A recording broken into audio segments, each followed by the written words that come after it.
soy el doctor Gustavo Paterlini, soy cardiólogo y el motivo de la clase de hoy es hablar sobre la insuficiencia cardíaca aguda. Vamos a tratar sobre esta enfermedad que es muy prevalente, muy frecuente en cualquier sistema de guardias hospitalarias del mundo y que si uno no entiende rápidamente qué le está pasando al paciente, cuáles son las formas clínicas de presentación e implementa rápidamente un tratamiento, es una enfermedad con una alta mortalidad. Para empezar, vamos a tratar de decir que la insuficiencia cardíaca aguda es una enfermedad que tiene por lo menos tres formas de presentación bastante similares, bastante parecidas, pero que no son iguales y que es importante diferenciarlas para tratar de entender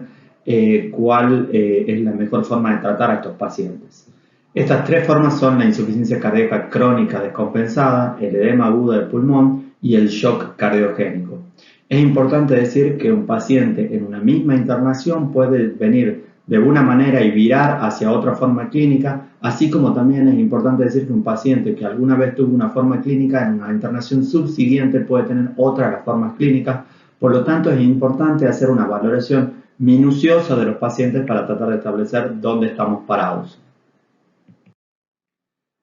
Para continuar con el razonamiento clínico de cómo se desarrolla la insuficiencia cardíaca, vamos a hacer un recuerdo acerca de cómo es la fisiología de la circulación sistémica y pulmonar.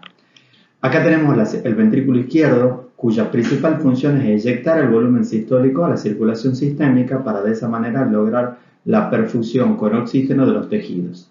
Pero si el ventrículo izquierdo por alguna razón no logra eyectar la cantidad suficiente de volumen sistólico o lo hace pero a expensas de aumentar significativamente las presiones de fin de diástole de llenado del ventrículo izquierdo, lo que empezará a suceder es que esa presión de fin de diástole aumentada se trasladará a la aurícula izquierda, de la aurícula izquierda irá a las venas pulmonares y de las venas pulmonares llegará al capilar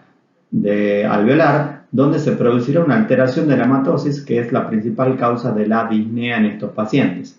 Si la situación se perpetúa, esto se trasladará más allá del esfínter precapilar a la arteria pulmonar, al ventrículo derecho, a la aurícula derecha y desde ahí al sistema venoso sistémico con la consiguiente aparición de los edemas y la congestión venosa sistémica.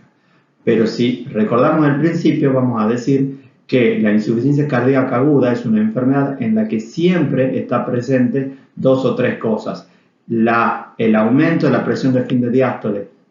del ventrículo izquierdo con su consiguiente traslado y el aumento de la presión hidrostática a nivel del capilar pulmonar. La insuficiencia cardíaca aguda es una emergencia común en la cual si uno no logra una intervención precoz es potencialmente fatal en muchos de los casos.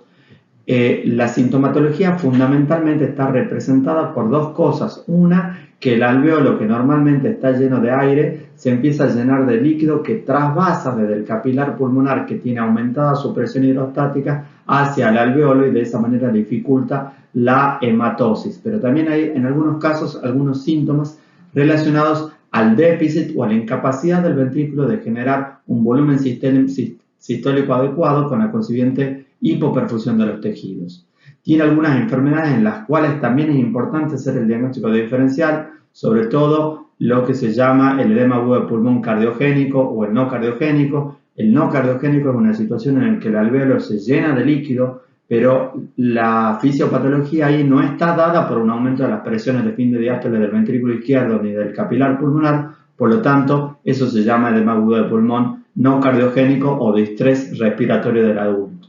Muchas veces hay pacientes que tienen patología respiratoria y cardíaca mixta, lo que hace bastante difícil en algunos de estos casos llegar a la conclusión de qué es lo que está pasando con nuestro paciente. Para ir ahora exactamente a determinar qué es lo que pasa en el capilar, vamos a decir que acá abajo se ve el capilar pulmonar en el cual viene sangre carboxioxigenada y a la medida que esa sangre transcurre el capilar a través de su íntima relación histopatológica con el alveolo, se produce la hematosis, que significa que salga dióxido de carbono y que ingrese oxígeno a la célula, a la sangre o a las células sanguíneas. Cuando la presión hidrostática aumenta por mucho más allá de lo que son sus valores normales, lo que empieza a pasar es que este endotelio, que es impermeable al pasaje de fluidos, se empieza a volver permeable debido a esa elevada presión hidrostática ocasionada por lo que está pasando en el ventrículo izquierdo. Una vez que la presión hidrostática empieza a aumentar, este alvéolo, que como verán acá en la figura está solamente lleno de aire, empieza a llenarse de agua, o sea, de líquido, y de esa manera se empieza a interferir el proceso normal y fisiológico de la hematosis. Cuando un número muy importante de las unidades funcionales alveolo-capilares se ven inundadas de líquido, el paciente empieza a experimentar primero disnea de esfuerzo, después disnea de reposo, después ortopnea, y así hasta llegar a las situaciones más graves donde los pacientes necesitan asistencia respiratoria mecánica debido a la gran hipoxia que se está produciendo. Y acá verán ustedes también que claramente el alveolo y las células alveolares no están enfermas per se, y el capilar pulmonar tampoco, sino lo que está enfermo es el ventrículo izquierdo, que está muy adelante en el circuito vascular, pero que es el que ha trasladado las presiones de llenado elevadas hacia la presión hidrostática del capilar pulmonar. Para seguir tratando de entender cuál es la fisiopatología de la insuficiencia cardíaca aguda y las diferentes formas clínicas en las cuales la misma se puede presentar, vamos a aplicar el siguiente gráfico, en el cual tenemos a su derecha el ventrículo izquierdo, hacia atrás del ventrículo izquierdo están las venas pulmonares, la forma triangular representa el capilar pulmonar, seguido por la arteria pulmonar, el ventrículo derecho, aurícula derecha y venas caves. Una de las formas más clásicas de la presentación de la insuficiencia cardíaca aguda es el punto 1. En él lo que tratamos de explicar es que el corazón ha perdido su capacidad para contraerse porque ha perdido una cantidad importante de miocitos. De tal manera que no puede eyectar el volumen sistólico, ese volumen sistólico se acumula y tratando de usar Frank Starling tratamos de aumentar el llenado del ventrículo izquierdo para expulsar un volumen sistólico adecuado, pero eso sucede siempre a expensas de un aumento de las presiones de fin de diástole que se trasladan a venas pulmonares, aurícula izquierda, venas pulmonares y por supuesto el capilar pulmonar, inundándolo de agua y alterando la hematosis. Pero también a veces, como tratamos de ejemplificar en el punto 2, el ventrículo izquierdo se contrae bien, pero tiene un problema en la relajación. Debido a que no se puede relajar bien, no puede recibir todo el volumen de sangre que recibe desde la aurícula y cuando lo hace a expensas de aumentar otra vez en las presiones de fin de diástole que se trasladarán inmediatamente al capilar pulmonar alterando la hematosis. Como vemos, tanto la alteración en la contracción del ventrículo como en la relajación del ventrículo pueden provocar escenarios en donde la insuficiencia cardíaca aguda se presente. El ejemplo del punto 1 más clásico es la presencia de un infarto de miocardio, donde perdemos gran parte de los miocitos debido a una necrosis isquémica, o la pérdida de miocitos debido a una enfermedad de Chagas en el cual el proceso inflamatorio desencadenado por el parásito provoca la muerte miocitaria. Como ejemplo del punto 2, en alteraciones de la relajación del ventrículo podemos hablar de algunas enfermedades del músculo cardíaco, como es la miocardiopatía hipertrófica, o algunas enfermedades también restrictivas, como son las enfermedades del pericardio, en el cual una pericarditis constrictiva puede alterar el llenado del ventrículo izquierdo.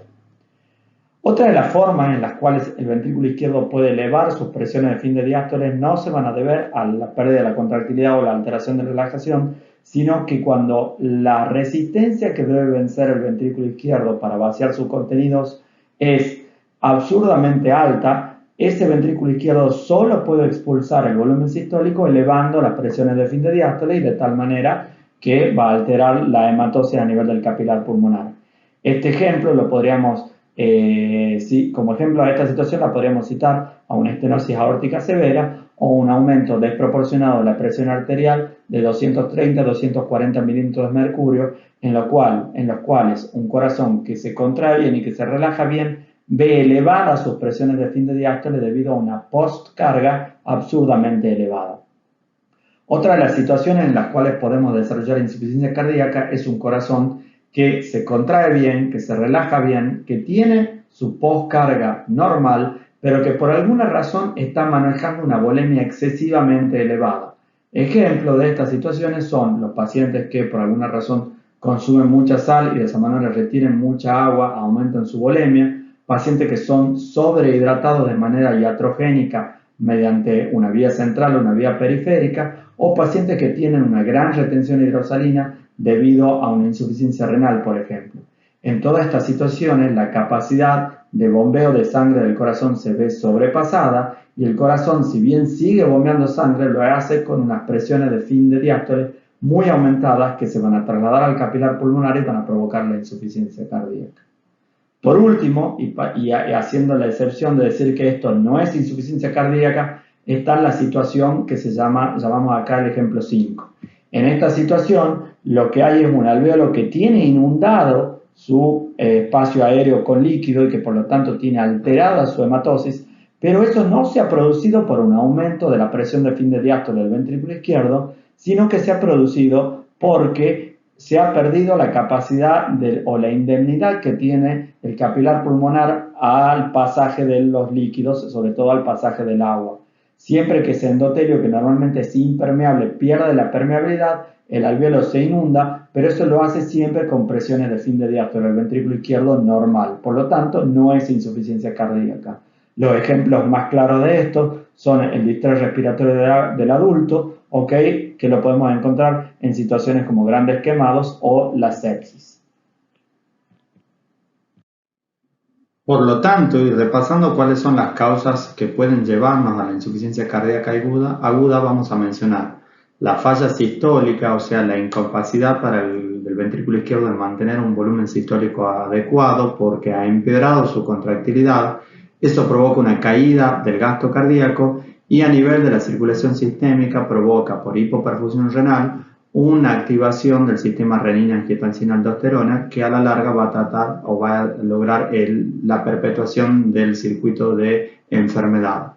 Otra situación será la falla diastólica, en la cual hay una incapacidad para lograr la distensibilidad o la compliance adecuada del ventrículo izquierdo durante la diástole. Eso provoca el aumento de la presión de fin de diástole con el consiguiente de vuelta disminución del gasto cardíaco y activación a nivel sistémico del sistema renina-angiotensina-aldosterona.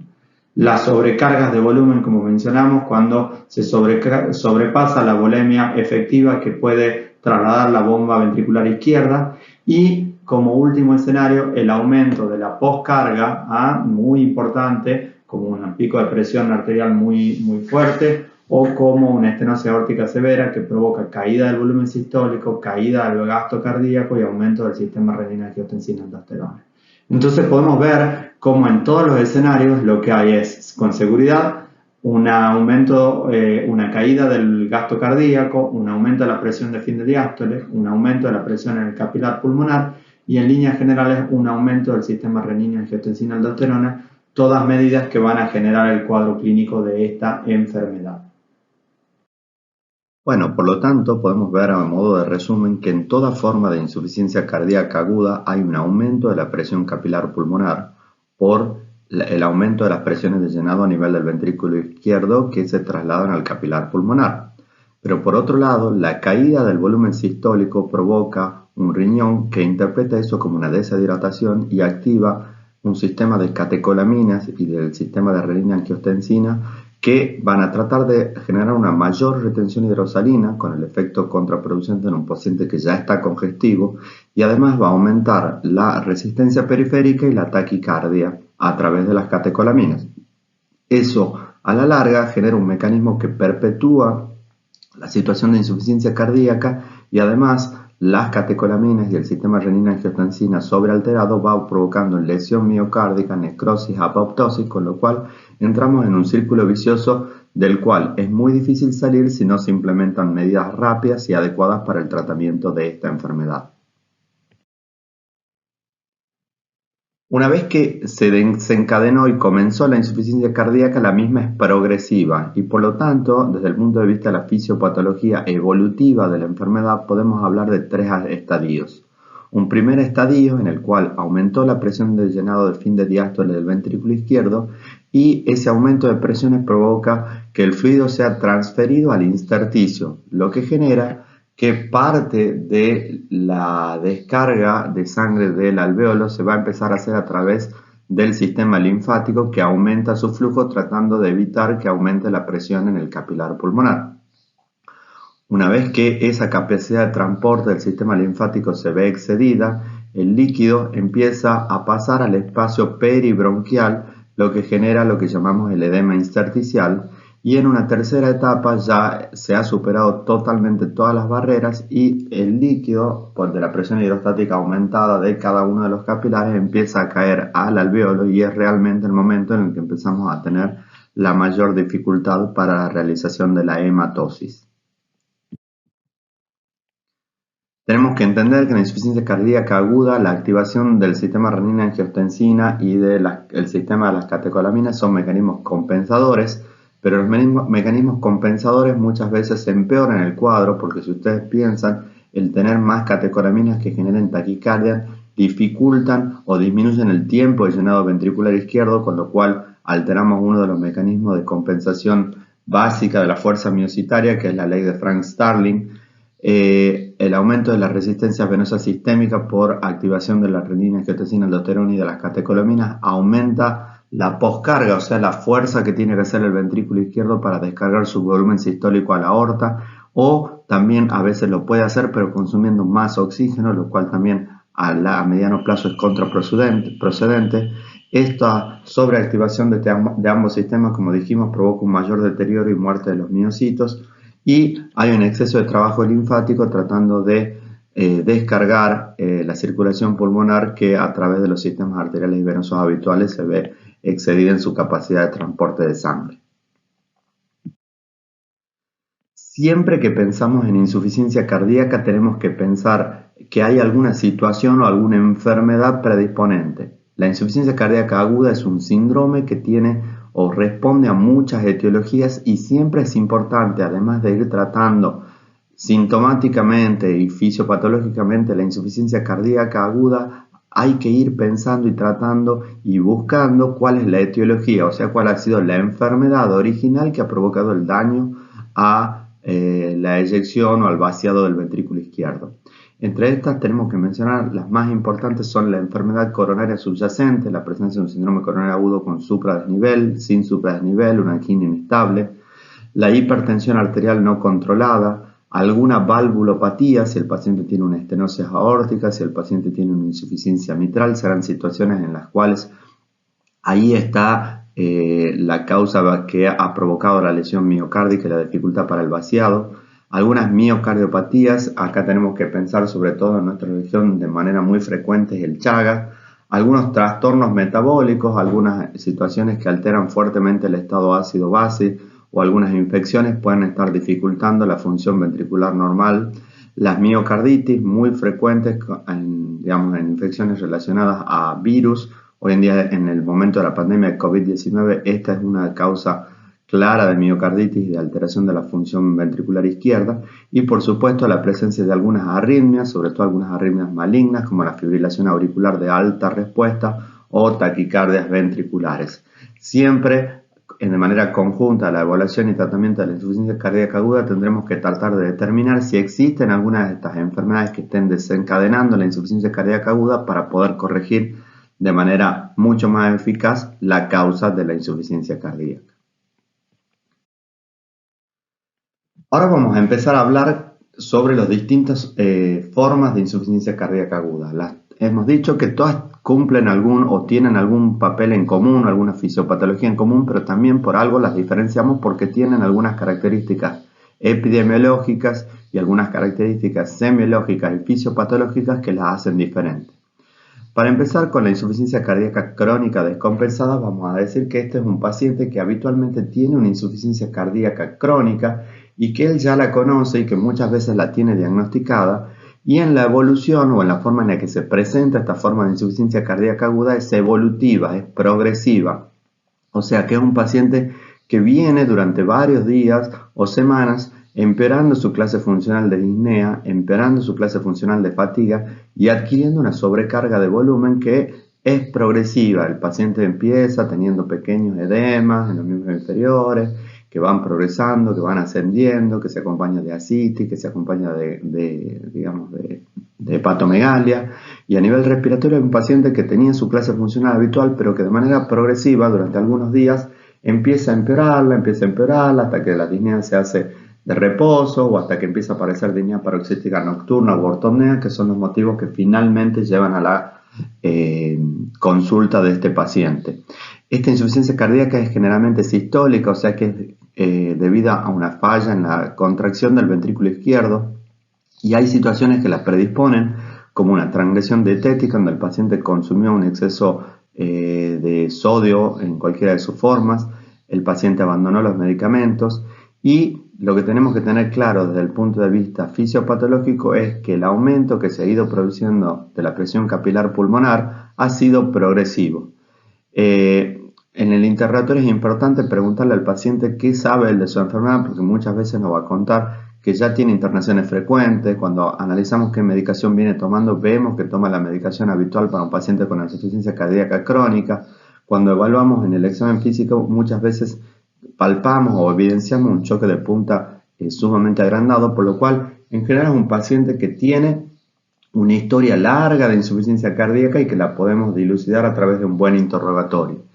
El paciente en general en esta situación, además de tener la presión capilar pulmonar aumentada, lo que se va a traducir en rales crepitantes en el pulmón, tiene una gran sobrecarga de volemia a nivel de todo lo que es el territorio venoso sistémico. Tiene edema en los miembros inferiores muy importante, tiene hepatomegalia, puede tener ascitis, puede tener ingurgitación yugular, reflujo hepatoyugular, y todos esos signos se han ido presentando de manera progresiva a lo largo de los días. Y por supuesto tienen, tanto en el examen físico como en el examen radiológico, signos de congestión pulmonar, porque si la presión capilar pulmonar está aumentada, siempre el paciente tiene congestión a nivel del pulmón, y eso es lo que define la presencia de una de las formas de insuficiencia cardíaca aguda.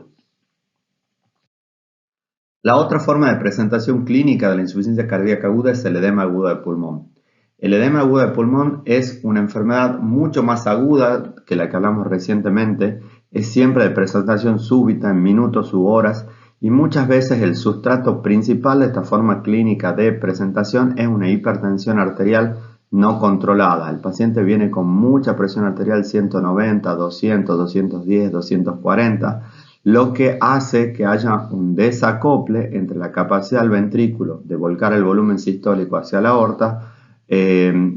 frente a una excesiva poscarga, en este caso determinada por la presión arterial, que evita o impide el adecuado vaciado del ventrículo izquierdo a la aorta. Este desacoplamiento de fuerzas entre las presiones de la aorta y la fuerza del ventrículo izquierdo provoca que de manera súbita y en pocas horas haya un aumento de la presión pulmonar, ¿ok?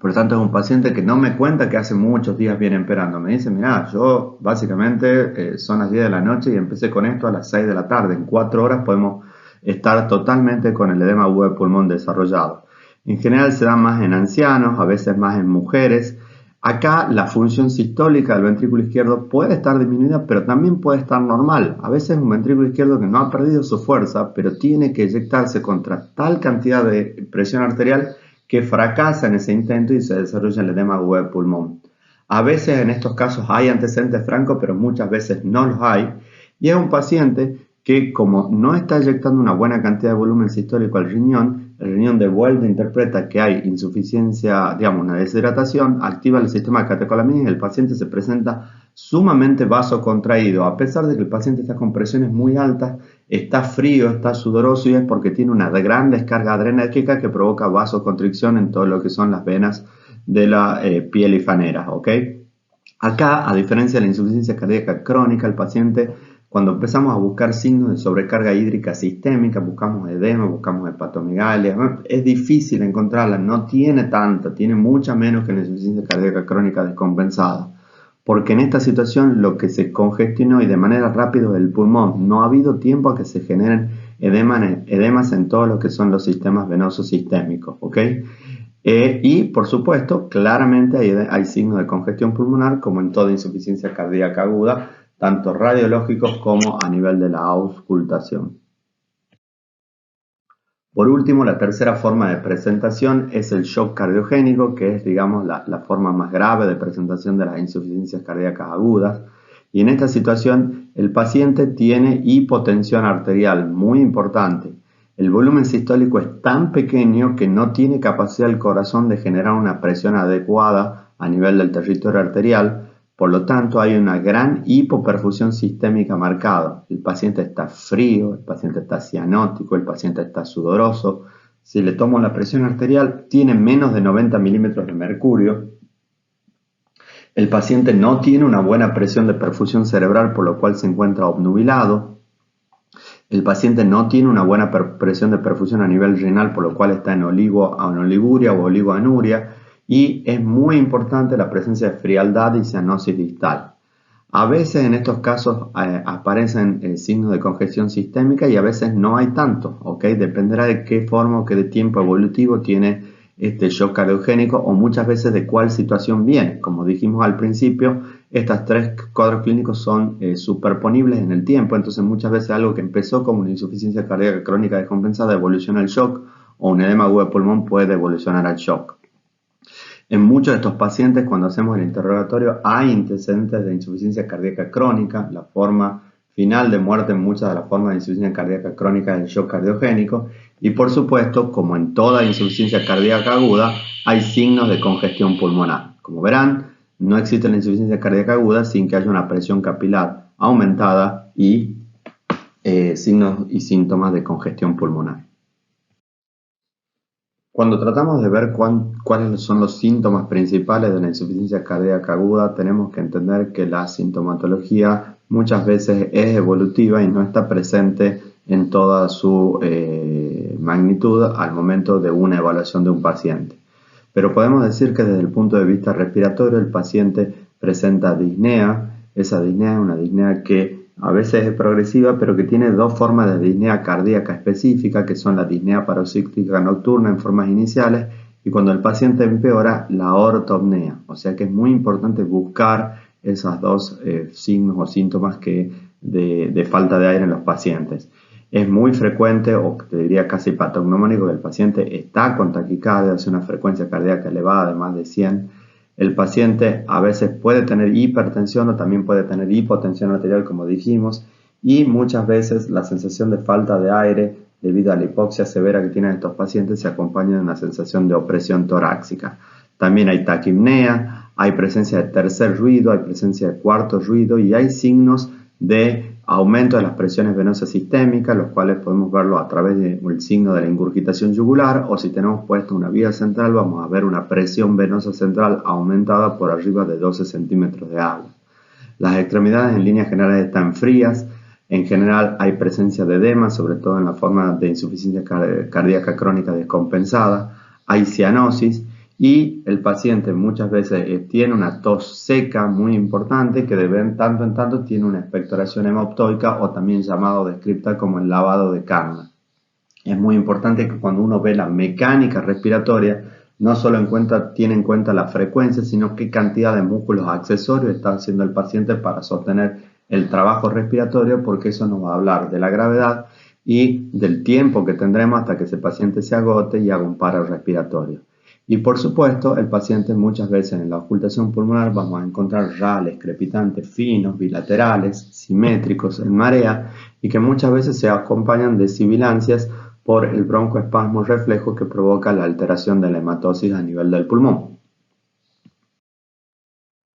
Es importante tener en cuenta qué métodos complementarios le vamos a pedir a una insuficiencia cardíaca aguda y acá está claro que siempre hay que pedir un electrocardiograma tratando de determinar la presencia de situaciones concomitantes como puede ser una arritmia como fibrilación auricular, taquicardia ventricular o un infarto agudo del miocardio. Es importante pedir una radiografía de tórax como vamos a ver de manera subsiguiente, un laboratorio de rutina, pero además la podemos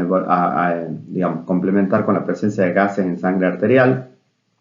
y tener una idea de cómo está la función renal y cómo está el sodio, porque la hiponatremia en estos pacientes representa siempre un signo de mal pronóstico. En centros avanzados y en unidades coronarias se puede hacer un cateterismo de Swan-Ganz. El cateterismo de Swan-Ganz es una medición mediante una técnica invasiva de poner un catéter a nivel de la arteria pulmonar, con lo cual nosotros podemos establecer cuál es la presión capilar pulmonar. Por lo tanto, si esa presión capilar pulmonar está aumentada, nosotros con seguridad diremos que esto es una insuficiencia cardíaca y podemos monitorizar el tratamiento porque a medida que yo voy mejorando al paciente, esa presión capilar en el pulmón irá disminuyendo junto con la mejoría clínica. Pero esto es algo que en general se hace en una unidad coronaria con cierta experiencia y en algunos pacientes. Es importante que en la radiografía de tórax sea uno de los elementos diagnósticos más trascendentes desde el punto de vista paraclínico para el diagnóstico de esta enfermedad. En esta nos sirve mucho para tratar de establecer si el edema agudo de pulmón que estamos observando tiene una etiología cardiogénica, o sea, es una insuficiencia cardíaca aguda, o es un distrés respiratorio del adulto o edema agudo de pulmón no cardiogénico. En cuanto al tamaño cardíaco, está generalmente anormal o aumentado en la insuficiencia cardíaca de origen cardiogénico. El pedículo vascular puede estar normal o aumentado, mientras que en las otras situaciones está normal. Está claro que en esta situación va a haber un aumento de la presión venosa pulmonar con la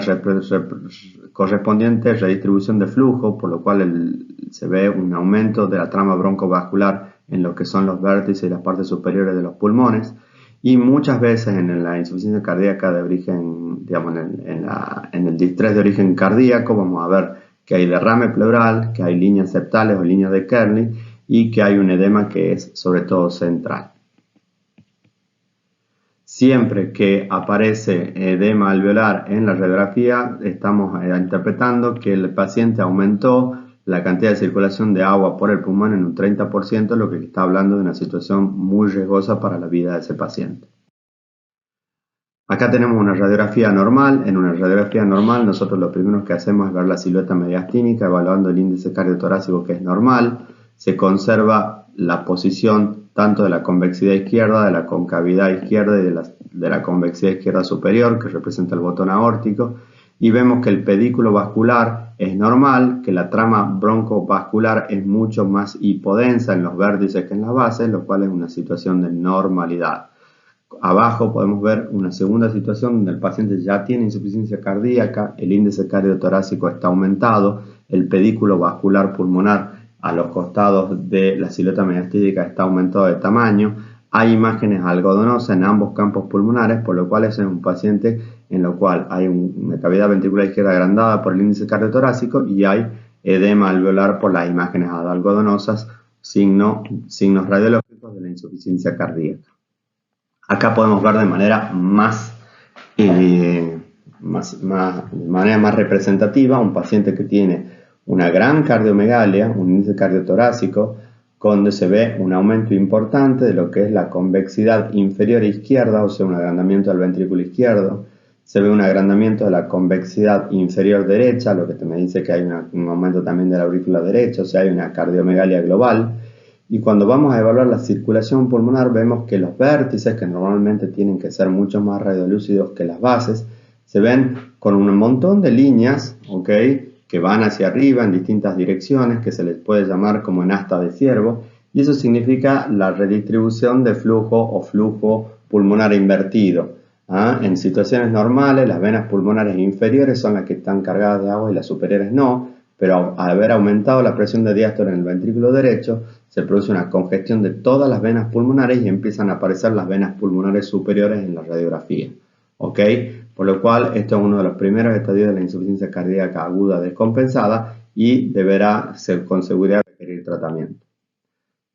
Acá tenemos otra situación donde el paciente otra vez tiene una cardiomegalia y se ve la aparición clara de imágenes algodonosas, ¿ok?,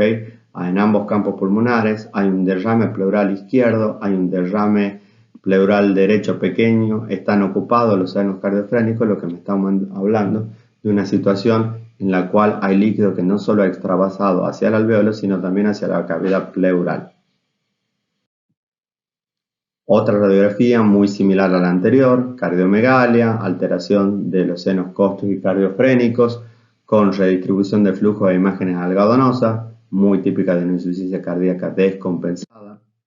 Y tendremos que ver que estos pacientes hay que hacer diagnósticos diferenciales. La disnea y la taquipnea nos obliga a hacer un diagnóstico diferencial con todo lo que es la patología respiratoria. Tenemos que tener muy presente acá cómo se hace el diagnóstico diferencial del edema agudo de pulmón no cardiogénico, o mejormente llamado síndrome de distrés respiratorio del adulto, del TEP, de las infecciones respiratorias, sobre todo de las neumonías, y algunas formas muy particulares de edemas pulmonares flash, como lo que se dan en el infarto agudo de miocardio. Cuando nos llega un paciente de este tipo, tenemos que interpretar rápidamente cuáles son los signos de mal pronóstico, y hay signos de mal pronóstico relacionados a cómo venía el paciente previo a la internación y a cómo está en la internación. Con respecto a cuáles son los signos de mal pronóstico en el momento previo a la internación, es llegar a la misma con una edad avanzada, la comorbilidad, o sea, la presencia de diabetes, la presencia de una infección concomitante, la presencia de daño renal, daño neurológico asociado, ¿ok? Cuando la etiología es una enfermedad coronaria, el pronóstico es peor. Cuando la función sistólica, la que está alterada también, el pronóstico es peor. Y cuando hemos tenido numerosas internaciones en el último año, también eso quiere decir que los mecanismos están agotados y que ese paciente tiene mal pronóstico en cada una de esas internaciones.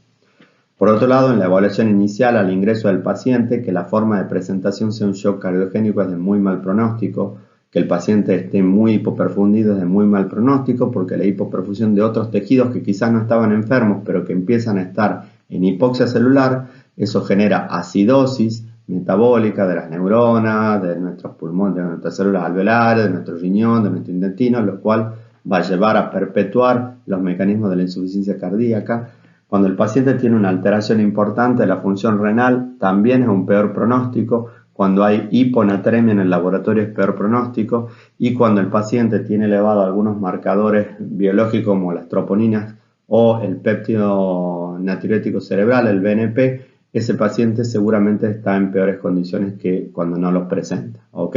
Y por supuesto, todo paciente al cual se le instaura el tratamiento y no responde al tratamiento, seguramente es un paciente que tiene muy mal pronóstico, porque quiere decir que no hay reserva contráctil o no hay mecanismos compensadores ya a nivel de su organismo para tratar de sostener esta situación. Para empezar a hablar del tratamiento, vamos a tratar de conceptualizar e idealizar cuáles serían nuestros objetivos de tratamiento. Y una de las primeras cosas que vamos a decir es que vamos a tratar de evitar la mortalidad y la reinternación. Además, necesitamos generar una mejoría sintomática rápida. Este es un paciente que está con mucha disnea, con mucha taquipnea, con mucha sensación de desasosiego, por lo cual es importante hacerlo, pero también tenemos que entender que muchas veces eso no es suficiente, porque hay un problema que subyace que si no lo corregimos, el paciente con seguridad va a recurrir con sus síntomas. El kit de la cuestión acá es hacer la normalización hemodinámica, y para eso yo me tengo que preguntar cuál es el estado hemodinámico de mi paciente y cuál es la causa que está generando la insuficiencia cardíaca o los mecanismos fisiopatológicos que están actuando. Como dijimos al principio, había 4 formas por las cuales yo podía llegar a la insuficiencia cardíaca aguda: una porque no se contrae bien mi ventrículo, otra porque no se relaja bien, otras veces porque la poscarga que tiene que vencer mi ventrículo es demasiado alta, u otras veces porque he tenido una sobrecarga hidrosalina. Entonces es importante tratar de entender este paciente, cómo está. Este paciente, todos los síntomas están relacionados a que hay mucha presión capilar pulmonar. Bueno, entonces si hay mucha presión capilar pulmonar, lo que se traduce en mucha disnea, mucha ortopnea, en una placa muy incendiada de agua, yo tendré que mejorar la presión capilar pulmonar lo más rápido posible para que ese paciente mejore. Pero hay veces que los síntomas o la hemodinamia está alterada, sobre todo porque el paciente no está recibiendo una buena perfusión en los tejidos. Entonces, eso es muy importante para tratar de mejorar la capacidad de contracción o de relajación del ventrículo izquierdo, con la idea de que los tejidos perfundan mejor y de esa manera rápidamente lo saquemos del cuadro. Hay que tratar de evitar la pérdida o el deterioro de la función renal, y sobre todo hay que tratar de cortar los mecanismos o el círculo vicioso que hacen que esta forma de insuficiencia cardíaca tienda a la perpetuidad.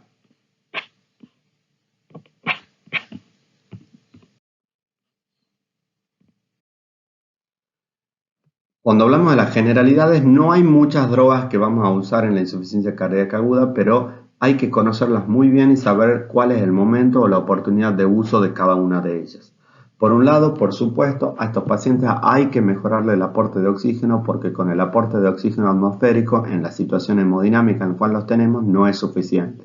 El oxígeno se podrá administrar a todo paciente que tenga una saturación menor a 95%, y la dosis de oxígeno se irá administrando o aumentando de manera progresiva. Se podrá dar primero una bigotera, después con una máscara, y después, si el paciente continúa con hipoxia y sobre todo si su mecánica ventilatoria no es lo adecuadamente suficiente para sostener el gasto respiratorio,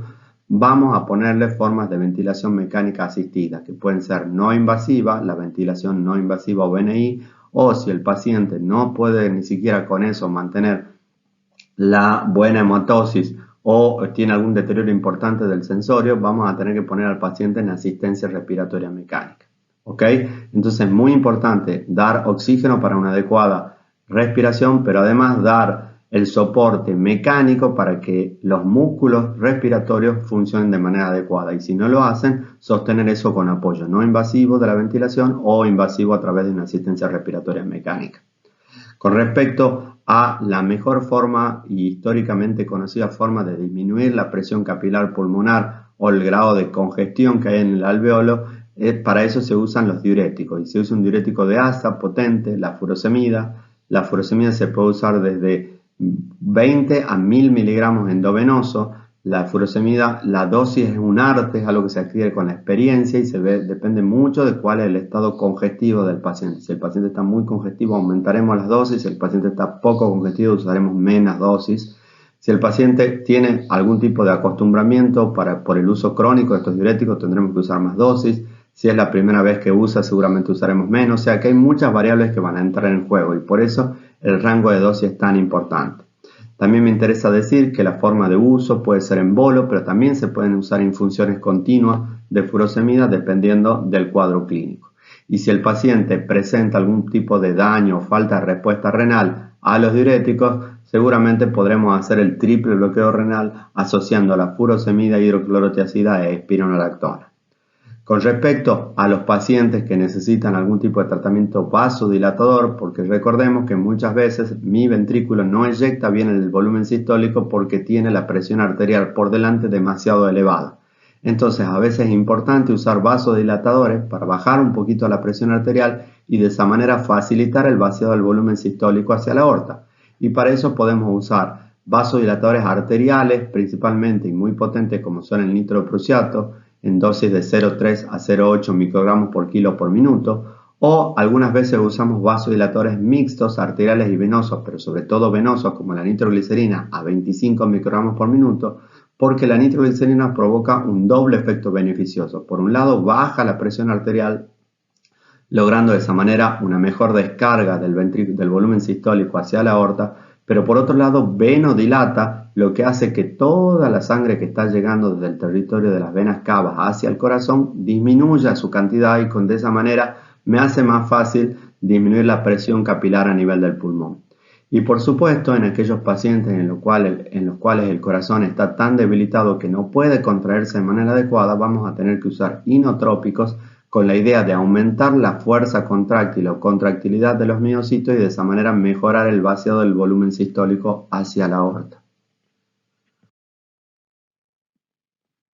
Para entrar un poco más en detalle, vamos a decir que los diuréticos tenemos que usarlos sobre todo cuando vea pacientes que tengan muchos signos de sobrecarga de volumen, que tengan mucho edema, que tengan muchos rales, que tengan mucha hepatomegalia, citis, ingurgitación yugular, reflujo hepatoyugular. Ese es el paciente que claramente va a verse beneficiado con el uso de diuréticos y probablemente necesitará más dosis de los mismos. Es importante saber que los diuréticos no solo tienen el efecto a nivel del riñón, sino que tienen un débil, pero en estos casos importantes, efecto hemodinámico, porque también provocan una venodilatación con una disminución de la cantidad de sangre que llega en cada ciclo cardíaco al corazón y de esa manera descongestionan también el capilar pulmonar. También ayudan disminuyendo las presiones de llenado del ventrículo izquierdo, que es el pilar, como dijimos, de la insuficiencia cardíaca. Se pueden usar, como dijimos, en forma de embolo o endovenoso continuo. Y muchas veces los pacientes que vienen tomando de manera crónica furosemida, cuando se la administramos en forma aguda, el paciente tiene alguna dificultad de respuesta a este tratamiento y podemos llegar al bloqueo tubular con el triple terapia, como dijimos previamente. Los vasodilatadores, como dijimos, son el nitroprusiato y la NTG, son drogas muy útiles y lo que hay que evitar es su efecto hipotensor. En líneas generales siempre vamos a usar sobre todo nitroglicerina, que es el pilar del tratamiento, en situaciones en cuales la presión arterial por lo menos sea mayor a 90 milímetros de mercurio, porque de esa manera siempre vamos a lograr una caída de la postcarga y una facilidad mayor del ventrículo izquierdo a eyectar su volumen sistólico a la aorta. Y en los casos de pacientes que presenten un déficit contráctil muy importante, usaremos inotrópicos como la noradrenalina, la dobutamina y la menos usada, la dopamina. Acá yo hice un cuadrito para tratar de que entendamos cuáles son los objetivos de tratamiento y cómo son las formas de presentación clínica de cada una de las formas de insuficiencia cardíaca aguda. Entonces, cuando a mí me llega un paciente con insuficiencia cardíaca aguda, yo me puedo fijar en la presión arterial. En la insuficiencia cardíaca crónica descompensada, en líneas generales, la insuficiencia cardíaca está normal o levemente elevada, ¿ok? En un edema agudo de pulmón siempre está muy elevada y es importante entender que en el shock cardiogénico la presión arterial es un signo de, digamos, se acompaña de hipotensión arterial y en general vamos a usar el punto de 90 milímetros de mercurio para establecer cuál o cuándo esa presión está baja. Por supuesto que como son insuficiencias cardíacas, como la presión de fin de diástole aumentó y eso se trasladó al capilar pulmonar, si yo mido la situación de la presión capilar pulmonar en todas las formas de insuficiencia cardíaca aguda va a estar elevada, por lo cual eso es común a todas y no ayuda para diferenciar una de otra. Y porque esa presión capilar está aumentada, en todas las situaciones el pulmón está húmedo, o sea, está con aumento de la presión capilar y con destravasación de agua desde el capilar al alveolo. Cuando evaluamos cómo está la perfusión sistémica, en la insuficiencia cardíaca crónica descompensada está conservada, o sea, el volumen sistólico todavía es adecuado para oxigenar bien los tejidos. En el EAP está un poco disminuida, pero no tanto porque el volumen sistólico no es el adecuado, sino porque hay una gran cantidad de catecolaminas circulantes y por lo tanto el paciente en general está frío y sudoroso.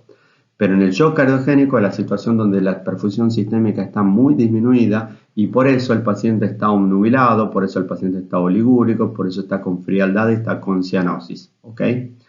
Cuando hablamos en la jerga médica de cómo son los patrones hemodinámicos, a esa explicación fisiopatológica con la que iniciamos, nosotros le ponemos un patrón que se describe fácilmente por algunos signos clínicos. Y es así que nosotros podemos decir que todo paciente que tiene insuficiencia cardíaca crónica está húmedo, porque el pulmón suyo está húmedo, pero está caliente porque la perfusión es adecuada, ¿ok? Por el contrario, el edema agudo de pulmón es una situación de un edema húmedo, y, digamos, un patrón húmedo y frío. ¿Por qué? Porque el paciente, el pulmón está húmedo y está frío, pero acá la frialdad está explicada sobre todo por una gran descarga adrenérgica, no tanto por hipoperfusión. Y en el shock cardiogénico lo que vamos a ver es un paciente que está húmedo porque su pulmón está congestivo y está frío porque hay una gran congestión a nivel, esplánica. Por lo cual, si uno habla o diferencia, el real húmedo y frío es el shock cardiogénico, mientras que el edema agudo pulmón es un húmedo y frío pero con hipertensión arterial, o sea, el paciente no está en shock, por el contrario necesita vasodilatadores. ¿Ok? Y si uno piensa todas estas situaciones y trata de establecer unos objetivos de tratamiento, vamos a decir que en la insuficiencia cardíaca crónica descompensada, el objetivo es dar vasodilatadores para que el volumen sistólico eyecte mejor hacia la aorta y diuréticos para descongestionar ese pulmón que está húmedo. En el edema agudo del pulmón, el paciente está con hipertensión arterial y claramente acá los vasodilatadores son más importantes incluso que los diuréticos, porque yo bajando la presión arterial mejoro en la forma en la que ese volumen sistólico es eyectado del ventrículo izquierdo hacia la aorta y quizá usaré un poquito de diurético para descongestionar un pulmón, pero es un paciente que no tiene grandes congestiones a nivel sistémico. Y la situación más grave es el shock cardiogénico, donde no voy a poder dar vasodilatadores porque la presión arterial ya está muy baja, entonces tendré que dar inotrópicos y a ellos mismos asociarlos a diuréticos para tratar de descongestionar el pulmón. Entonces, en resumen, toda forma de insuficiencia cardíaca tiene presión capilar pulmonar elevada, toda forma de insuficiencia cardíaca aguda tiene el pulmón húmedo y toda forma de insuficiencia cardíaca lleva diuréticos. Cambiarán las dosis dependiendo de qué congestión sistémica, ¿ok? Y de las insuficiencias cardíacas, la crónica y descompensada se tratan con vasodilatadores y diuréticos. ¿Por qué? Porque la contracción está más o menos sostenida y acá, bajando un poquito la presión y descongestionando un poco con diuréticos, seguramente vamos a mejorar el cuadro clínico. Y en el shock cardiogénico ese paciente está húmedo y frío y acá no hay forma de dar vasodilatadores porque la presión arterial es muy baja y lo que tendremos que dar es inotrópicos que aumenten la contractilidad del corazón y diuréticos para descongestionar el pulmón. Siempre, como dijimos anteriormente, aparte de tratar de forma fisiopatológica la insuficiencia cardíaca aguda, tendremos que ir tratando la etiología o la situación que la produjo. Entonces tendremos que ver si hay arritmias auriculares como la fibrilación auricular, tendremos que saber si no hay arritmias ventriculares que estén generando la insuficiencia cardíaca. Tendremos que pensar en algunos pacientes en poner en algunos dispositivos que ayudan a mejorar de forma artificial la función del bomba del corazón. Esos dispositivos se llaman dispositivos de asistencia circulatoria mecánica. En algunos pacientes podremos ultrafiltrarlos para ayudar a ese riñón a que saque la volemia excesiva que tiene el paciente, y en algunos pacientes haremos morfina, que tiene sobre todo un efecto beneficioso y paliativo para los síntomas de estos pacientes que muchas veces se nos están asfixiando delante nuestro. Bueno, muchas gracias por su atención, espero haber sido todo lo claro que intenté ser, y les dejo mi email para que cualquier duda la podemos charlar por este medio de comunicación. Un abrazo a todos.